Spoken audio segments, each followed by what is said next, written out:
Ageno ni riyo maber jahera mar penj laktar kamora mora ma intiere machiegni. Mata e chendo ni en Andruth Otieno kenda mor mokalo mar bedo kodi wachak wapuonjre wagoe mbaka kotenore kod weche mag ngima. Daktari wa kendo wendo wa usechopo e studio, wadwa ni mondo miye thuolo nyiso ni nyinge nga en laktar molonye weche mage kaito wadonje to kachiel kachiel. Machiegni daktari. Erokamano ahinya. Nyinga en laktar Adhiambo Koga, an nyaka Nokochogo, talonye thieth mar mine, kora an laktar mar joma mine. Amor mar bedo kodi e chenro wa makawuono Dr. Adhiambo Koga kendo kawuono kane antiere nyakalondo mar Ramogi FM na wacho kacha ni wadhi bedo kodi kendo wadhi go mbaka kotenore kod fibroids kata fibroids yudore kata luore kod kaka ing'iyo ga wache. Mane twak mwadonje odiechieng' makawuono. Fibroids ginango daktari? Fibroid en gimoro modongo e od nyodo. En gimoro machalo wawacho ni gi kisungu iluonge ni tumor. Ten tumor mopogore gi kansa, ok en kansa. En gimoro matia tia, to en e dendi kanyo, to onge gimoketho moloyo od nyodono. Apa ni kaponono ni wanyalo yudo picha mondo mi oganda wong'e fibroids ma wawuoyo odiechieng' makawuono. Iwacho ni gin gik madongo kaka tumor, to ken makelo kansa bendo ken kansa, en odonga kamano. Thothne daktari en ga thuolo machal nade ni joma mine nyalo bedo kod fibroids? Thothne gin joma mine makoro hikgi osedhi malo, higni 40 kadhi malo, ema fibroids yudo kamedore. Koro fibroid no opogore gi higa. Inyalo yudo kuom nyiri matindo, ginyalo yudo fibroid tok ging'eny kaka mine madongo. Kamano. Aneno ka watere kod picha ka daktari manyiso od nyodo, kendo nyiso kaka od nyodo chalo kaachiel kod konchielo okang'eyo ni mane inyalo nyisowa ni ma anyiso magi ma to ma nyisowa magi ma. Koro ma en od nyodo kako onego beni ma koro mantiere buta kani kako onego beni entie, onge gimoro e iye. To koni koro oting'o fibroid. Mineno marochere gi mago fibroid otie od nyodo.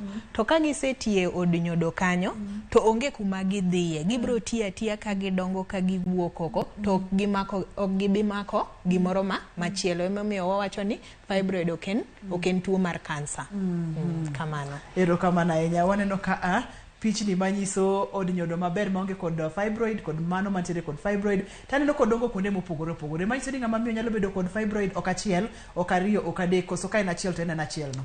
Ginyalo bedo mang'eny, onyalo bedo achiel, ginyalo bedo mang'eny, onyalo bedo matin, to nyalo bedo maduong'. Koro gipogore luore gi kaka ng'ato chwere, to luore gi higni ma fibroid no osebedo e od nyodo kanyo. Kobudho tineno ko omedore.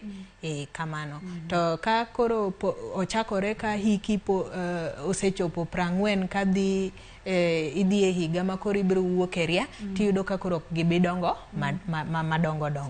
Kamano. Okipimre ni ang'o mathoro kelo dongo gi kuom joma mine, ni wacho kacha ni kwan matin nyalo biro kuom joma mine matindo, to thothne joma mine matindo higni 40 kadhi nyime to koro onyalo ga bedo mang'eny. Ang'o makelo ga gigi? Fibroid, gima kelo fibroid en hormone miluongo ni estrogen. Kaito luore gi dend ng'ato kaka rwako estrogen no. Koro miyo ka miyo nigi estrogen ni. To nitie gik moko mabe makotimore e dendi to koro medo bedo gi fibroid ni. Mago jok ma koro chako dhi e dwe kapod gitin. Ineno seche moko nyako ma jahigni 9 kata 10 osechako dhi e dwe. Koro ing'eni estrogen no obro budho go aming'a kapok owuok e ria. Emomiyo koro od nyodo no bro bedo ka nyalo loso fibroid ni. Kaito nitie be yedhe ma seche moko ng'ato tiyogo mamedo estrogen gi. Nitie joma nigi ratil mamalo, nyalo bedo ni gin gi ginyalo yudo fibroid ni mang'eny moloyo joma moko. Kaito gima duong' manyalo kelo fibroid en higni. Higni kosemedore mang'eny, kisechopo higni 40 tineno ka kanyo koro ji mang'eny yudo fibroid gi. kamano. Awinjo kipimo kacha ni jogo ma samoro ratil ni malo, ratil mar del, samoro ka nyathi ma nyako no chako neno dwe chon, manyiso ni ma aketo ng'ato e thuolo mamalo mar gamo fibroid. Sa thoth ne wawinjo ga keni mani pimo nwa ka ani samoro ka ng'ama miyo obudha ahinya kapok onyuol, bende nyalo keti e thuolo mamalo mar gamo. Pimnwa ma matin daktari. Sama koro ibudho koke nyuol kata oke nyuol e ngimani tichopo higni 40, mano yudo ka koro estrogen no osetiyo mang'eny e dendi. Ngeni sama ng'ato nigi ich cha, to estrogen cha ma nyalo kelo fibroid nitie kaka olokore, nikech koro otiyo mondo odonge nyathini, mondo oket ijno mondo obed maber. To koro ng'ama pok onyuol, tineno ka estrogen nie e dende, to koro odinyodono ochalo ka gima odwa loso nyathi, koro loso fibroid. Aneno ka wantiere kod picha moro ka Dr. Adhiambo Koga. Ma ade bede ni nyalo bedo od nyodo mar ng'ama miyo ma fibroid odongo kuonde mopogore opogore kama, koso seche modongo kama nyiso ni gin mopogore opogore. De bede ni picha ni dwani mondo mwapuonjre godo ang'o daktari? Ma ng'isa ni fibroid nyalo dongo kamoro amora e od nyodono. To dongo mana e od nyodo. Koro nyalo bedo ni en e hie kata koro osudo machiegni gi yo mar nyuol, kata koro onyalo tiyoko kodhie e ich, to pod omako mana od nyodono. Koro magi mana kuonde mopogore ma inyalo yude. Seche mokuot daktari, karo kaka magi waneno mokuot gi, en ga ang'o makuot ka inyalo pimo ni samoro en ang'o makuot ka nikech ni wacho ni en gima kuot kaka tumor to ken cancerous, gin ga ang'o makuot ka? Koro fibroid no en ler mong'inore. En ler mong'inore. Koro ineno od nyodoni en gi ler ma wawacho ni muscles manie od nyodo. Masama koro idwa nyuol to gine magi gitiyo mondo me gidhir nyathi mondo wuog oko. To koro nitie moko ma ng'inore to loso gimoro machalo mpira, mane fibroid. Koro en mana ringruok mar dendi no, lakini ong'inore kamano. Ok en gima wuok oko? Ok en gima wuok oko, to ok en gima oti mopogore gi leche mag od nyodo. Gin mana leche mag od nyodogo. Wakipimno ni thoth ne onyalo dongo marom nade? Kapo nono ani ochako dongo maduong' mogik nyalo dongo marom nade? Matindo tindo mogik nyalo chalo marom nade? Ginyalo dongo maduong' kabisa. Nyalo bedo kata wawach ni nitie fibroid manyalo chopo kata kila 10. Kamano. To nitie matindo manyalo bedo wawach ni kata nus mar sentimita. Koro kaka odongo cha, ok wanya wacho ni kochopo kae to konya dongo molo kanyo. En ni kose dongo kochopo kamoro to kelo chandruok ma koro nyaka gole. To kado weye, ting'eni ok nya weye ni ng'ato hinyore. Kado weye do meda bedo maduong'. Koro nyalo dongo maduong' moramora. Adeno ka intiere gi wach moro midwani mondo mimede, nikech wacho ni ka wanyalo dromo kila 10, mano en fibroid maduong' kabisa. Kati ng'eni seche moko gi ng'eny ga. Koro magi ma wanyalo wacho ma fibroid kogole to chalo kama. Ineno kako ong'inore. To magi nyalo bedo ni owuok kuom ng'ata achiel. Koro rem magi kelo ga emomiyo igologi kapok gidongo maduong' ahinya. To ginyalo gimedore ameda. Daktari, ranyisi mage ma ka ng'ato neno to nyalo chich ni nyaka bede ni nitiere kod fibroids, nikech kapo nono ni ginyalo bedo madongo kaka mwaneno ni kila 10 kata matindo tindo, kata ni wacho kacha ni samoro ok onyal bedo achiel, ginyalo bedo mang'eny mopogore opogore. Macho nitiere udhi loko kaka dendi tiyo kata kaka dendi chal. Ranyisi mage ma ka ng'ato neno to nyalo chich ni nyaka bede ni nitiere kod fibroids? Gima timore ga mokwongo en ni sama koro idhi malo cha tineno ka koro ong'eny ahinya moloyo. Tineno ka koro be obudho mang'eny, nikech wawacho ga ka ber to onego be ni en ndala 3 kata juma achiel. Ok onego be no okadho juma achiel kidhi malo. Koro kineno kokadho kanyo kaito koro be ong'eny ahinya, nyalo bedo ni in gi tuo mar fibroid. Kaito nitie ga rem mabe okelo. Apani ji luongo ga ni rariw. Iwinjo ka pinyi rami. Nyalo bedo ni gimoro kuot e pinyi, inyalo winje, inyalo mule, ni winj ni gimoro kuot kanyo. Kaeto ka gise dongo magi chopo koro ka giwuok oko mar od nyodo, e mbele ne ng'eni en ofuko mar lach. Koro ginyalo diyo ofuko mar lach ma koro iwinjo ka samidhi oko matin nitie rem kata idhi sate ok inyal mako. Kaeto be ginyalo dongo ka gidhi chien, to chien en yo mar oko maduong'. Koro inyalo yudo ka koro dhi oko maduong' tekni, to be girami nyaka e onding'i nikech koro diyo magidiyo piny iyi kanyo. Kaeto ka koro seche moko in gi isedhi malo ma koro remo osewuok ni mang'eny, ma in gi nok mar remo, waluongo ni anemia. To koro nitie ranyisi moko ma iol mapiyo, iwinjo ka dundo gwecho matek, iwinjo ka kawirawira maki, ok inya tiyo tijeni ma pile, iwinjo ka koro igamo muya, ok inya yweyo maber. Mago ranyisi ni koro remo osedok piny, to fibroid ni emomiyo remo wuok mang'eny ma remo dok piny e del kamano. Koro mago ranyisi mag fibroid. Awinjo kilero kamoro kanyo ni samoro remo nyalo wuok mang'eny. Ok ipimna mana ni ang'o matimore momiyo remo wuok mang'eny seche ma ng'ama miyo nitiere kod fibroids, daktari? Fibroid no kotie od nyodo, to koro omiyo kama remo wuok gago koro duong', nikech oyaro od nyodo no. Koro kama remo wuok gago pile pile cha koro duong'. Koro ineno ka remo wuok mang'eny.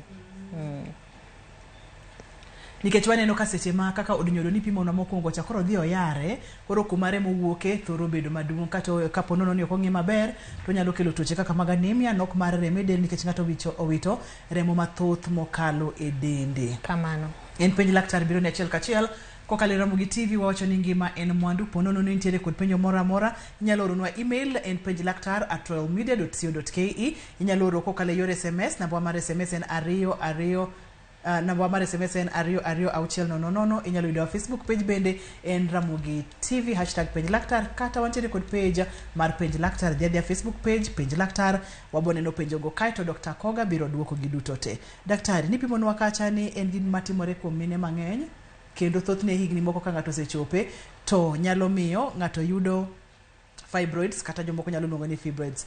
Ok ipimna ni seche ma entiere dendi iseneno ranyisi gi, niwacho ni nyalo mule, inyalo winje. Skimule ti winjo ang'o? Iwinjo kochal nade? Koso ang'o ma kimule iyi tinyalo winjo ni nyaka bede ni nitiere gimoro madonge iye ka? Iwinjo ka gimoro kuot e iye machalo kidi. To tek? To tek. To kimake tiwinjo ka koro osude e iyi kanyo. Koro piny iyi no onego be ni kimule to yom. Koro kiwinjo ka otek, gimoro machalo kidi e iye kanyo, nitie gimotie e iye kanyo.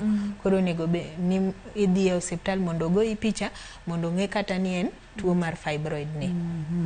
Aneno ka ote osechako donjo ka, daktari, ote ng'enya ka chuth, kata kamano waboyudo thuolo mondo mi iduok penjo gi duto te. E seche ma ng'ato osewinjo ranyisi gi, samoro neno ranyisi gi duto te, omulo piny iye, owinjo ka piny iye tek chalo kidi, samoro winjo rem matin kod gik makamago, biro iri kaka Dr. Adhiambo Koga. Thothne timo diagnosis, itimo pimo nang'o? Watimo scan, en picha migoyi no miluongo ni ultrasound. Koro ultrasound no en pim magologa fibroid maber mogik.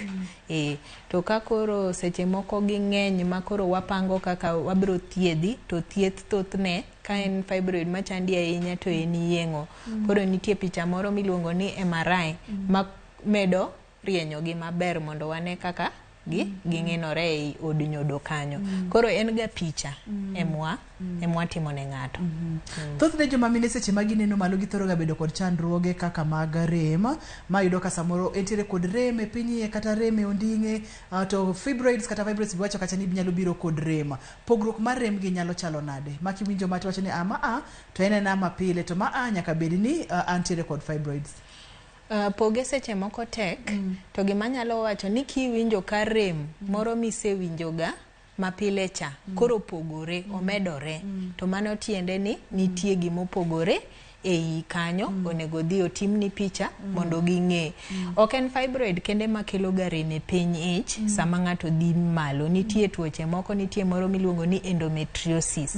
Koro ka in gi rem nikech sama ng'ato sechako dhi malo ka en ng'ama nyako, nitie jok ma yudo ga rem. To en rem moro matin mabe kimuonyo kata wawach ni Panadol, kiketo gimoro maliet e pinyi kanyo, taulo kata chupa moro maliet iketo go kanyo, tiwinjo ka remno dok piny. To en rem mok chandi ahinya. Inyalo tiyo tijeni mapile, nyalo dhi skul ka in ng'ama nyako. Komedore ma koro ok inya tiyo tijeni mapile, ok inya dhi sikul, ok inya dhi e tich, ok inya kata timo tijeni gin e ot, to mano tiende ni koro remno opogore gi moro mar dhi e dwe. Koro nego dhi osiptal mondo timni picha mondo ging'e ni en ang'o. Wakaw yueyo ka waduogo to wadhi nyime. Penjo duto tema inyalo bedo godo, inyalo oronwa kokalo yor SMS 23600. Po nono ni dwaronwa email en penjlaktar@rawmedia.co.ke, Facebook page en Penj Laktar. Ket penjo go duto te ka waduogo to daktari biro yudo thuolo mondo mi oduogi, omiyo kik isud kata matin.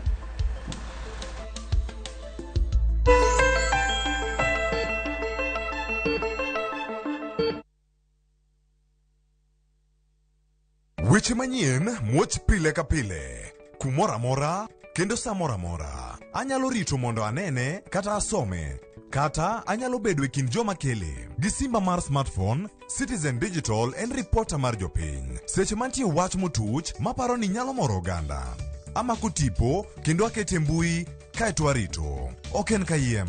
Ka oyier report mara, abiro yudo Sh1,000 kendo sigana mandiko ibiro ketie kidieny mar Wananchi Reporting e Citizen Digital App. Kik ibed mana janeno mar wach matuch, bede kind joma kuongo lande. Download the Citizen Digital App mondo iketi sigana mindiko e Wananchi Reporting kawuono. Citizen Digital App en namba 1 e keyo weche manyien.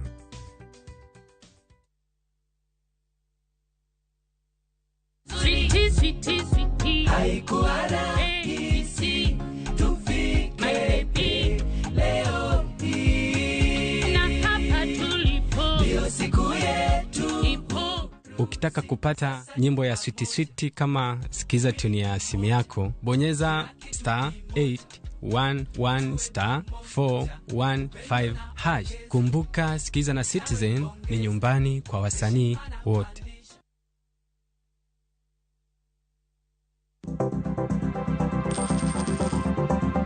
Mondo mi ikungo omenda e yo mayot kendo yo mowinjore, onego ibed kod paro mar kungo dwe ka dwe, juma ka juma, kata odiochieng' kodiochieng'.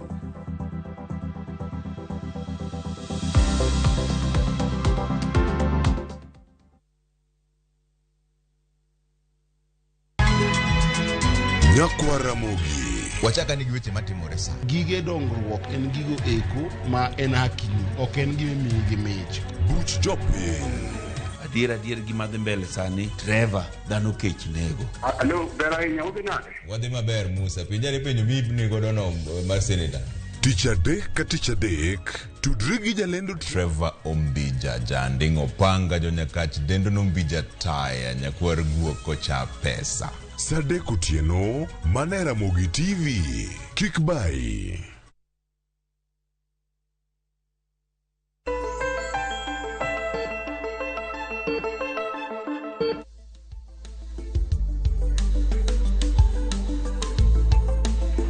Penj Laktar kokalo Ramogi TV, ngima en mwandu. Wachere kod Dr. Dhiambo Koga.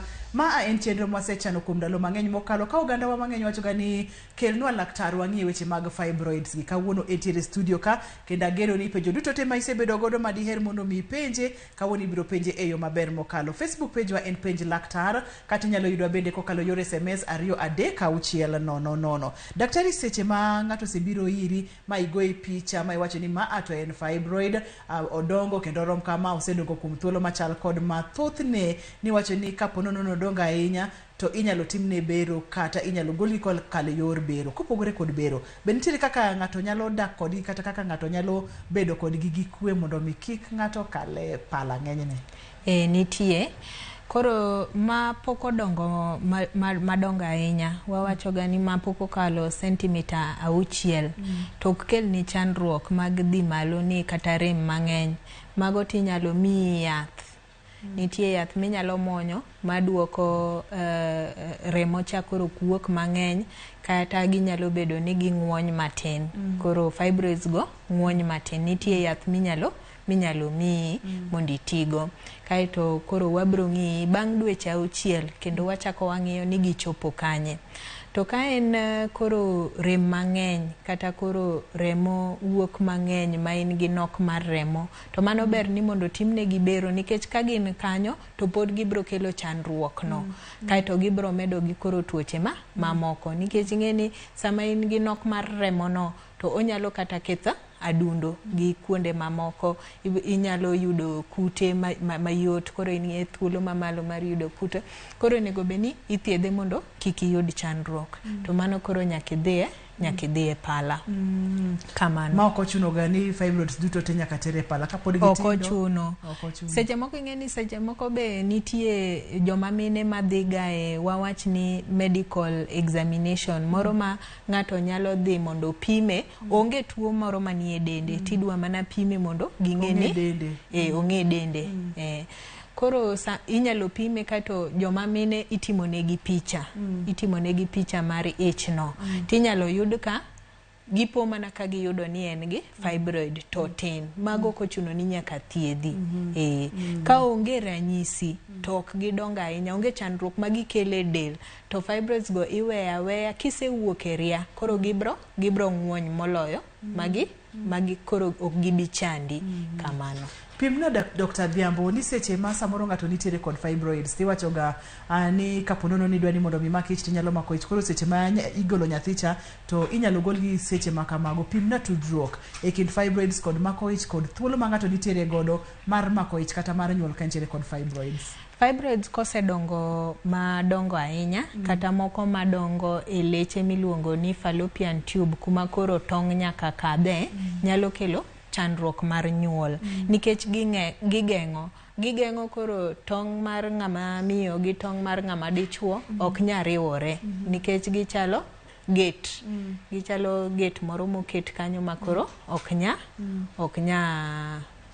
tong' ok nya kalo. Ka gisekelo chandruok machalo kamano to mago nyaka golgi. Koro nyaka idhi e pala mondo golgi oko mondo koro ibed ni nyalo nyuol. To sami nyuol cha kapo ni mako ich be inyalo mako ka in gi fibroid. To nitie fibroid moko madongo mabe kelo chandruok ma ich wuok kapok ochopo ka gidongo ahinya. Koro gimiyo gigolo ich. To kidhi adhiya maber minyuolo nyathi to sami nyuol cha ok nya gol fibroids go sano. Ibiro rito manyaka od nyodono odog kama ne entie mondo ichang maber. Koro kata koro idhi e pala to in gi teko mar dhi e pala no. Koro gol gi ga sami nyuol. Ma kata pala ni bende ok tera ng'ato ni koro oyudi gi fibroids iteri e pala mondo mi ogolgi. Nyaka keti ikruok moko. Nitie gik mwatimo kapok oter ng'ato e theater. Koro gigi nyaka watim ka en gima koro ok nya miyo iwit ngimani to nyaka waikre maber. Koro nitie pim manyaka pimi mar remo, nitie pim manyaka pimi miluongo ni pap smear mondo wang'e ni onge kansa moro amora sama wadhi timo yeng'ono mondo kik walande. Nitie tim manyaka pimni. Kaito sama ng'ato nigi ich cha ing'e ni leche mag remo dongo. Koro kidhi e bero ka leche go dongo kamano. Ka hinyruok matino otimore e bero no ng'eni wan dhano ok wan nyasaye. Koro nitie chandruok manyalo bedo kata e bero. Koro kotimore kamano tineno ka remo nyalo wuok mang'eny. Emomiyo wadwaro ga ni kisenyuol tichango mondo leche go ong'wony mondo gidog chien mondo koro gibed matindo kaka kawaida eka koro wateri e bero manyalo dhi maber. Erokamano ilere maber mokalo daktari. To bende nitiere chandruoge manyalo biro kod thieth mag fibroids nikech wachonwa kacha ni kapok odongo ahinya kapok ochopo sentimita iwacho 3 kosa 4 to nitiere 6 to nitiere yedhe minyalo mi kata sindan minyalo chuo ng'ato mondo mi ging'uony. Seche ma ging'uony ni gibo ng'uony kama kuom thuolo marom nade to ka teko mar yadhni orumo gibo chako dongo kendo koso koro yadhni biro miya ging'uonya ng'uonya kamano nyaka chieng'. Process ni chalo nade? Koro yath mimiyo ng'ato mag ng'uonyo fibroids go inyalo miye mana kuom dweche 6 nikech kokalo dweche 6 koro gikelo chandruok moloyo kony. Koro kuom dweche 6 gi kisetieko yath to ibro goyi picha moro kata daktari bro ng'iyi kendo ni ochuno ni nyaka idhi e bero koso koro warita seche moko igni ma koro odong' monego be ni wuok e ria tin koro wanyalo rito nikech ok gibidongo mapiyo. To ka ging'eny kata gidongo ma gikadho sentimita 6 go to seche moko tek mondo mi ging'uony. Koro daktari bro leroni, daktari bro ng'isi gik minyalo tim. Koro nitie bero no. Bero no en diriyo. Nitie bero minyalo bar od nyodono magol fibroid kende. To nitie bero maka isetieko nyuol. Wawacho jomo osetieko nyuol. To wagolo mana od nyodono te gi fibroid no te. Koro ok onya duogo kendo. To kobare mogol fibroid no kende, kapodi ne ngimani mar nyuol ni kapodi dhi malo, kapodi dhi e dweni to ginyalo dongo kendo. Koro daktari bro lero ni mago. Kato in be kaka jatuo ineno koro manyalo teri maber temi kao. Winjo kilero kamoro kanisa moro ng'ato nyalo mako ich to nitiere kod fibroids gi to seche matimore wayudo ka nyathi dongo. Thuolo mar wuok mar nyathi bende ni pimo nyalo bedo malo kapo nono ni gidongo to nyathi bende dongo ka onyalo miyo nyathi wuok ka ndalo ne pok ochopo. Bende nitiere kaka onyalo tuomore gi nyathi iye kama nyathi bende donga iye ka to en bende odonga ka koko miyo ni ijno wuok to nyathi donga onge kaka onya tuomore gi nyathi momiyo nyathi ng'ol moramora onge. En gimotimo mana ni ineno kama nyathi donge cha onyalo kete madiny makoro nyathi ok nya dongo to ineno ni ich wuok. To kokamano ka koro gitin seche moko kata kama gidongo mabor gi kama nyathi donge to nyathi donga to be inyuole anyuola maber to en nyathi mangima maber. Ma en gima nyalo timore ma onge gimotimo nyathi donga ka nyathi donga emomiyo gigi opogore. Ok ni ka gimoro timore ne ng'ato to in be nyaka otimre kuomi to tuo no en tuo achiel lakini kako donje dendi kako tiye dendi opogore. Koro idhi ir daktari sami dhi e klinik cha ibro tim picha mar nyathi cha be golo fibroid gi ibro golnwa kuma gintie gi kaka giduong to kaito wabro ng'isi ni mae emonego tim mae manyalo timore. Kaito gimar ariyo mar ng'ama nigi fibroid ko mako ich. Seche moko fibroid gi gidongo e yo mar nyuol magidino kanyo. Koro nyathi ok nya kadho. Onge kaka onya yarore mondo nyathi okal. Koro mano nyaka nyuole yo mar pala. Daktari bro pimo ni. Kosetimo picha no sami dhi e klinik cha to obro neno fibroid no kuma nitie. Ka en gi malo to koduong' ahinya tinyalo nyuola e yo ma pile cha. Erokamano. Aneno ote mowuok kuom mama ke Faiza Nyarukwala kokalo Facebook page penjo owacho kacha ni penjila laktar ni iye rame to piny iye gimoro amora piny iye ujo ka gimoro kuodre. Mano nyalo nyiso ni ma en chandruogni koso. Kaito Masi Akinyi bende kokalo Facebook page owacho kacha ni penjina laktar ni aniya osiko karama kata ka odhi malo koro mati konyo nang'o to dwe achiel oneno malo diriyo. Ma nyalo bedo ni ang'o matimore ka daktari nyalo duoko Masi kachiel kod mama ke Faiza Nyarukwala kokalo Facebook page ka wadhi nyime.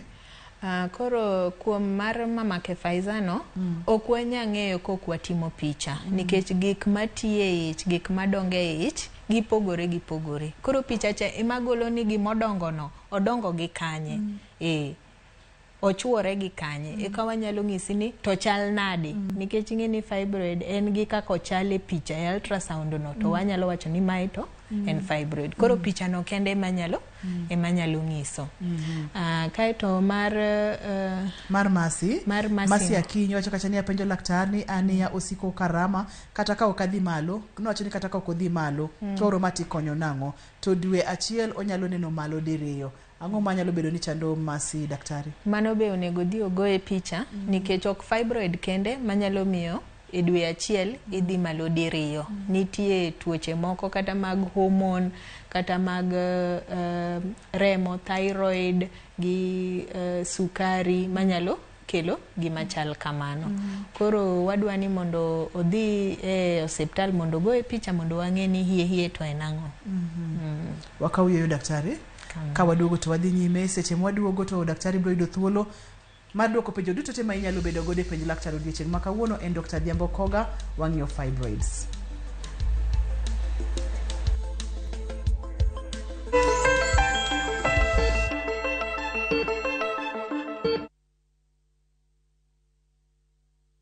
Raundi ya tindi gotigara botaka imenyasai maiga. Hosori enyira naende embouke gima. Wa?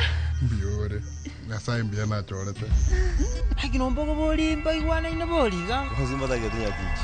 Karo masachi hoteli yeye. Na rarochi. Ombogo tabwati baga. Ngitate mutagochi. Otaite somoni yaku. Afika nchota kitipo soku. Kulende kende tige komutanga kulenda enibo amune yamate yaye. Ayo montaku ire kiaraiga.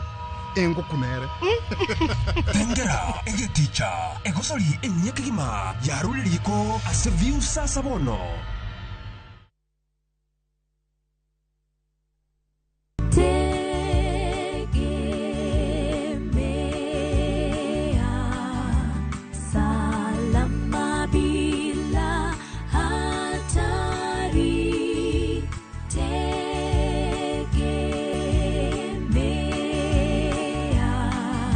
Kwa majina ni Vanessa Atieno. Ukitaka kupata Tegemea Yesu kama skiza tune yako, bonyeza *811*447# na utabarikiwa. Kumbuka, Skiza na Citizen ni nyumbani kwa wasanii wote.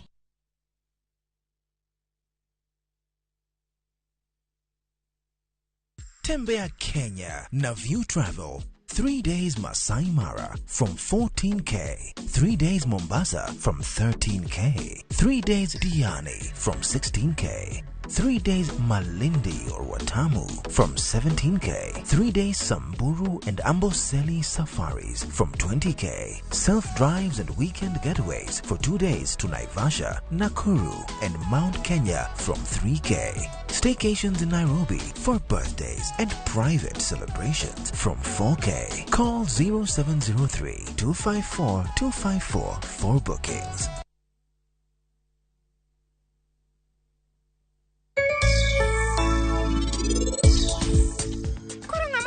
Bihanti mogigite to kende ngengo ano kadwa tho mana nikech bihan.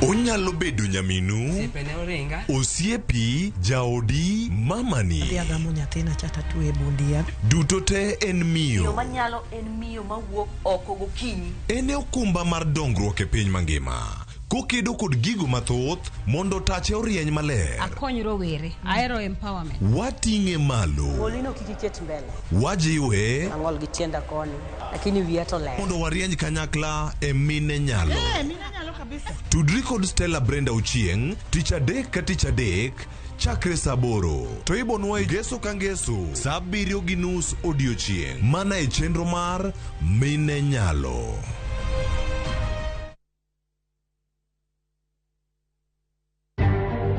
Ko nyiso ni colleges gi tho. To sama gi tho, to penyo maduong' en ma. Nyithindo manie primary schools gi giko ne ng'ama bopuonjogi. Nonro maraput manono sekta mar somo yango ni tiegruok mag jopuonj mag P1 e TTC sani ywayo mana jopuonjre manok e pachoka ka jopuonjre ringo kendo weyo tijno. Apis janon budget yango ni moko kuom counties ok lure gi chike makelo deko mar omenda choponegi kowuok e sirkal mamalo. Mzaa amekuwa akikuja hapa, mzaa anatoroka, ampati. mpaka wakati ya kifo yake sasa. So sasa jamii na community na wanachama wale walikuwa kwa hiyo chama pamoja na marehemu ndugu yangu wakaamua wakuje na mwili mpaka hapa ili aweze kulipa hizo pesa. Anyuola moro Nakuru otero ringre watgi nyaka e par ja ohala moro mani kod gope jago mosenindono mondo bandh gope.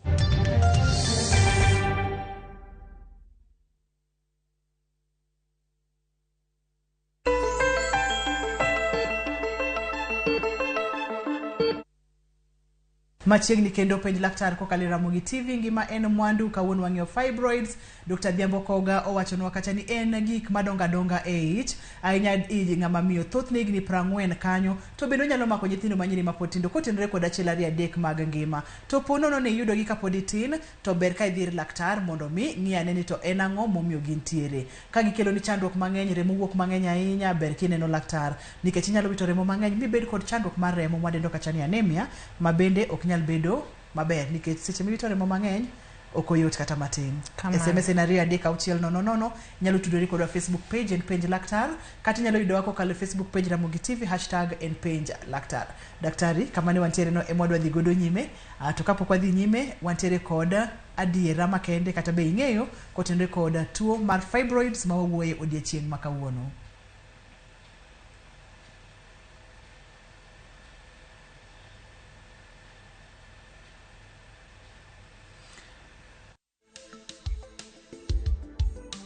Mine gi kachiel kod jogo mantiere higni 40 kadhi malo nyalo yudo tuo mar fibroids kendo kod atamalo 50 margi biro nyiso ranyisi mag fibroids. Kata kamano ok ochuno ni fibroids duto te gol gi yor bero. Mane na adiera makende Dr. Koga. Samoro no bang'a to daher mondo mi apar ni adiera makende ni kod atamalo 50 mar mine mantiere kod higni 40 nyalo yudo fibroids. Kendo kod atamalo 50 margi biro nyiso ranyisi mag fibroids. Kata kamano ok ochuno ni fibroids duto te nyaka gol e yor bero kata yeng'o. Mana dira daktari? Kamano. Iwacho ni kamano. Nitie mwagolo to nitie mokwagolo. To ok ochuno ni nyaka golgi gi yor bero. Yeah. Daktari ni mondo miwang'e ne yore mopogore opogore ma samoro ka ng'ato oseyudo ni entiere kod fibroids to inyalo gol gi bero ma kosedongo madongo marom nade mana kata ka onyalo winjo ka ng'atimore kit dende to nyalo wacho ni ma to koro nyalo hewa. Wadhir Dr. Dhiambo Koga ong'adna rieko kama igolo gi yor bero koso. Mwagolo gi yor bero gin fibroids moti madongo mokalo sentimita 6 to gikelo ranyisi mathago ngima ng'ama miyo. Kok gikel ranyisi to wang'eyo ni gin fibroid kende to ok wagolgi. Nyaka gikel chandruok moro ema koro wathiedhogi e yor bero. Kamano. SMS en 23600 en penj laktar. Bende nyalo tudori kodwa kokalo Facebook page. Aneno kacha ote mowuok kuom Elizabeth owacho kacha ni seche modhi malo to owinjo ga rem matek, then kosetieko to owinjo ka piny e rame matek, then owinjo ka gimoro kagima ywayo dende. Okwayo laktar ni mondo mi ka ng'itieko kinyalo nyise kaka inyalo yudi mondo mi wayud kaka kanyore to nyalo duokero kamano. Antiere kod Juliana. Hello Juliana, penj laktar. Juliana, hello. Hello. Machiegni Juliana. Koro. Ber ahinya Juliana. Iwuoyo gi Juliana ka Nairobi ka engineer. Dhi nyime penj laktar. An gi nyathi mane ochako shida ka en gi 15 years. Samo aten to iye kae to ng'ogre to ywago bathe. To ka tere osuptal to nong'isa ni en gi tuo miluongo ni onya konya nade. Tuo miluongo ni? Iwacho ni nowach ni nitiere gi tuo miluongo ni? Gi cyst. Daktari, en nyathi manyako majigni 15 kodhi malo to winjore mang'eny mokalo wach ni nitiere kod cyst. Cyst nitiega nyako ka nyako kata miyo ka miyo. Cyst no ema golo ga tong'. Koro cyst koti maduong' ema nya kelo rem manyaka koro otimne bero mondo gol cyst no. To cyst to nitiega. To ji onego ng'e ni ng'ama nyako kata ng'ama miyo kidhi malo to nitie rem moro ma inyalo winjo moyiere mano wayie ni en gima timore e del mar ng'ama miyo nikech samidhi malo cha to nitie kaka od nyodono nitie kaka wawach ni en gi contraction chal madiyore to weyore koro ma gima timore ga to kineno ni koro medore matek ma okinyal tidhi osiptal tibro goyi picha to kogo picha no kata daktari kopimi to nyalo ng'isi ni ma nitie tuo moro ma nyaka thiedhi kata ma en gimoro ma koro ibro dak go koro itiyo gi yedhe kata yien mar duoko rem piny kamano ma seche ma iwacho ni odiyore to yarore no mane ma koro be remo cha wuok ema kelo rem no to en gima timore ga kuom mon mang'eny kata nyiri mang'eny. Antiere kod Emily line. Emily, hello, penj laktar. Hello. Machiegni Emily. Awicho malit, ok awuotho tieto gini ramo dinga. To tiende na rama. Rew di malit. To piny ya belit. Bise dir daktari Emily? Kendo ka chiemo to ka muonyo chiemo to ok donji deyal kanyo na dola nitie. Kora kwayo ni okonya. Daktari koro jatuo machalo kamano kodhi e osiptal mogoye picha moyud ni fibroid ema kelo rem go tibro golgi ibro timne bero koro nyaka nikech en too much koro nikech koro kelo chandruok ma ng'ato koro ok nya wuotho to kelo rem ma koro omako ndinge nyaka tiende nikech ng'ini leche manie mawuoga e ondingi kanyo koro giluwo piny ka gidhi e tiendi ka gimoro diyogi tibro winjo rem no kawuok e ondingi kadhi piny koro ka okelo chandruok ma kamano mathagi ahinya to mano ibro timni bero magolgi oko. Erokamano ahinya. Aneno ka ote pod donjo mang'eny mokalo kata kamano daktari aneno ka ote machielo bende wacho kacha ni penj na laktar ni antiere kod Paul e line. Hello Paul, penj laktar. Gen gi pik ma chand derame to gik moko e dong'ne. Polo kawinji maber, inyalo nuo penjo kiyie? Awacho niya. An gi mino. Piny yowinjo. Halo? Wawinji Paul? Moko wacho ni piny yerame mokalo mane mawinjo maber ahinya ok ang'eyo ni nitiere gimoro ma obaya kanyo eka to piny yeno kuot koso apa ni kwa winje maber onyalo keti mana ka waboido thuolo mondo mi yudie kaka inyalo konye kata kaka inyalo miye rieko inyalo ng'ado ne rieko. Daktari bende nitiere kaka inyalo geng' fibroids? Geng'o fibroid ok wanya wacho ni ata malo mar 100 inyalo geng'e to nitie gik minyalo timo ma koro ok gibibiro mapiyo ka pod hiki tin koro kisewuok e ria to koro ng'ini ok ginya dongo madongo koro achiel kuom gigi en nyuol kinyuol to thuolo mar yudo fibroid dok chien kaeto chiemo mwachamo nitie chiemo manigi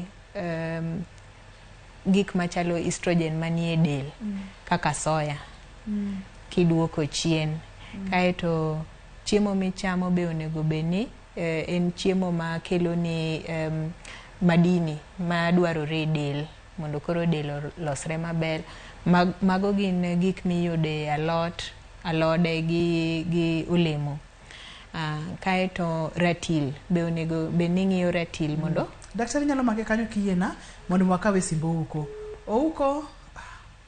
ouko lalna kata kamano bodhi nyime gi kamane wantiere cha ka in gi ratil mamalo onego bedni ng'iyo ratil mondo ine kaka inyalo loko chiemo kata inyalo rieyo dendi mondo mi ratilo odog chien kamano mage gik minyalo timo makoro inyalo temo ka gimigeng'ogi to ok wawach ni kitimo gigi to bro geng'ogi ma ok gibi yudo kabisa. Nitie moko be kaka ng'ato chwere kaka ochweyi kaka dhano to fibroids gi donga e od nyodo. Daktari kipimna ni bende ginyalo dongo magidong magibed kaka mane wanene picha kama kane bet dongo ahinya. To kata kamano bende ginyalo lala kendgi ma iwacho ka diere moro ne nitiere kodgi to diere moro gi lal koso ok ginyal lal nyaka thiedhe kata nyaka iwuog e ria koka onyalo dok piny. Gima nyalo tieko gi en wuok e ria. Seche ma ng'ato wuok e ria ang'o matimore e dende? Nikech koro estrogen onge, estrogen madongo, fibroid go onge. Koro gidhi mana ka ging'wony nyaka ang' girum. Wantiere kod Caroline e line. Hello Caroline, machiegni penj laktar? Apenjo niya. Ni ng'ato ka ni malo. Osetieko malo mare. To tieko gimoro ndalo adek kamae wik achiel. To winjo rem malit e bwo iye. Kata kotimo gine ma ota. To winjo malit. Lit moro nitie ma sharp. Akia nang'o ma nyalo bet marach. Ang'o ma nyalo bedo marach daktari? Sami winjo rem kisetieko dhi malo. Seche moriwore gi jaode kata osiepne. Mago gi nyalo bedo gik mopogore. Nitie gimoro ma nyalo bedo ni oti kanyo. Gi adhola moro nyalo bedo ni kanyo. Kute nyalo bedo ni odonjo e yo mar nyuol. Koro mago nyaka idhi ir daktari mondo opimi kati thiedhi makare. Daktari ne wantiere kar wuok e ria napenjo kacha kapo nono ni gigi nyalo lala ginyalo rumo kendgi. Ne wantiere kanye mani pimonwa kapok watieko chenro ma kawuono? Kise wuok e ria koro estrogen madongo fibroid gi orum e dendi. Tineno ka koro ging'wony magi rum. Moko be koro lokore gimoro machalo kite iluongo ni calcified. Koro mano ok nya chandi. Kapok watieko chenro nitiere kod ote mowuok kuom Oyugi Beti kokalo Facebook page. Erokamano ahinya Beti. Beti Oyugi wacho kacha ni an piny iya osega kae ndalo mang'eny. Oseparo ni Rariw to kose family planning kose fibroid kose UTI. Owacho kacha ni otame fwenyo. Ni piny isik rame. Jomoko nyise ni en Rariw. Jomoko wacho ni nyalo bedo UTI. Ang'o ma nyalo bedo ni chando Beti Oyugi? Koro Beti wan kae mondo mi wakonyi. Kik ithagri gi paro. Dhi adhiya osiptal. Kae to daktari biro konyi, biro timo ni pim mondo gifweny ni en ang'o. Kibet e ot titemo paro kendi seche moko ok inya fwenyo. To kata kifwenyo ting'e ni thieth ok inya bedo ni ng'eyo thieth monego beni itiyogo. Koro chopa osiptal. Osiptal matiere machiegni kode mondo mi ofwenye ni en ang'o. Seche ma Beti medo bet dala Dr. Dhiambo to chandruoge gi pod medo mana bede. Hinyruok mane monyalo expose herself to kata monyalo chwalo machiegni kode? Ka en tuo moro mamedore manyalo chopo kuma koro ogike mok nya thiedhe to ema nya timorene. Kibudho ahinya gi tuo to kaka tuoche mag kansa kae to nitie tuoche mogo mag kute maka gidhi aming'a to koro ok nya thiedhe ma koro wuoge dendi kabisa. Koro kibudho ahinya to nya miyowa chandruok sama wadwa thiedhi. Kae to konyi be koro tek. Daktari neno ka thuolo mayo wawang'wa ote mane madiwe wagodo mogik kotenre kod chandruok mar fibroids mabende wacho ni kwanda tamalo 50 mag joma mine mosechopo higni 40 thoroga yudo. Tuo ma fibroid ifwenyo gi scan gi picha. Koro ranyisi mwasewachogi ok ni ka in gi ranyisi go to onyalo bedo mana tuo mar fibroid. Ginyalo bedo gik mang'eny. Ka picha no osegolo tuo no to daktari biro ng'iyo picha kaka fibroid no chal kae to pango ni thieth makare moluwore gi fibroid ni no kamano. Koro fibroid inyalo thiedhi kuom yo mar yath kata yo mar bero. Ok ochuno ni nyaka idhi e bero. Ang'e ni ji oluor ni kiwacho ni fibroid to nyaka odhi e pala. Ok ochuno. Koro chopa osiptal kik iluor. Chopa osiptal mondo wapimi maber. Kamano. Ka wiya pok owil daktari seche ma ng'ato dhi e bero ponono ni owach ni inyalo gole kata inyalo konye mana kokalo e yor bero. Thuolo mag gi duogo romo ga nade kata chalo ga nade? Luore gi igni mar ng'ato kae to gi duong' mancha gi duong'go kae to gi nyuol. Ka ng'ato ogolne fibroid kato ochako nyuol koro duogo kuomgi tin moloyo ng'at mogolne fibroid kato ok onyuol. Kamano. Koro luore gi kosegolgi bang' kosegolgi ni to ang'o motimore kata higni ma jatuono nigo. Pono ni ng'ato deher mondo mi otudre kodi samoro thuolo ma e wang'e ok oyudo kaka onyalo yudi e simu, inyalo yudi kanye kata tudruok ma oganda wanyalo bedo godo kodi? Inyalo yudo osiptal mar Mbagathi e boma mar Nairobi kae. To kopogore gi mano namba mar simu inyalo yuda e 07175 814. Inyalo nuonwa namba 07175 kata 07 21-795-814. Erokamano. Dr. Jambo, adwoko erokamano makende kuom yudo thuolo ibiro wago mbaka kotenore kod fibroids ma bende oganda wa mang'eny nosewacho ni mondo mi wakel daktari olernwa fibroids. Ageno ni giyudo konyruok. Erokamano daktari. Ka duogi di chieng' machielo, akwayi ni mondo mi duogi wago mbaka. Abiro duogo. Erokamano ahinya. Erokamano. Ageno ni yude konyruok, ageno ni yude ler matin kotenore kod fibroids. Wacho kacha ni ok ochuno ni nyaka bar ng'ato, to ka pono nono chuno tibro time kotenore kod kaka girom kod higni ma jatuo nitiere godo. Mata yecheno ni en Andrutho Tieno dakawie thuolo ni mondo aduok erokamano makende ne jogo picha ma wa producer wa Papecho Koth kachiel kod director wa Philip kod in jahera mar chenro mar Penj Laktar. Erokamano nyaka kendo odiochieng' machielo oriti masani.